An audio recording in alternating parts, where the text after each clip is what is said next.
સદીઓના સૌભાગ્ય શણગાર વિસ્તૃતિક શ્રાવિકા પરિવાર ધર્મલાભ. દેવગુરુની કૃપાથી શાતા વર્તે છે.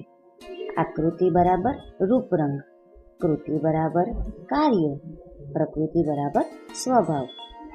જેમને જેમને પૂજ્યપાદ દાદા ગુરુદેવ રાજેન્દ્ર સુરીશ્વરજી મહારાજ સાહેબને નિરખ્યા છે, તેમના મુખે અનંતર અને મેં સાંભળેલા પરંપર વચનો એવા છે કે દાદા ગુરુદેવ આકૃતિથી કાળા હતા, પરંતુ કૃતિ અને પ્રકૃતિથી રોયલ સ્વભાવ ધારણ કરનારા હતા, રોયલ કાર્યો કરનારા હતા.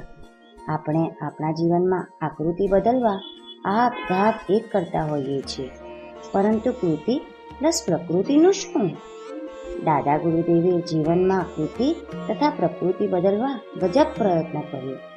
તેના જ ફળ સ્વરૂપે આપણે સૌ તેમના આધ્યાત્મ વારસાના વારસ બની શકવા સમર્થ બન્યા છીએ.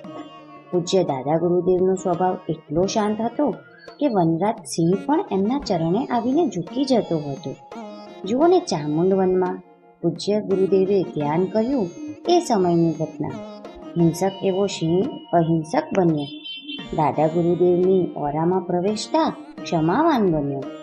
સિંહ પણ ક્ષમાવાન બને એવું સામર્થ્ય જેમના સમતાભર્યા સ્વભાવમાં છે, તે શાસનના અવ્વલ દાદા ગુરુદેવ પાસે આજના દિવસે સમતા રસની યાચના કરીએ એ જ.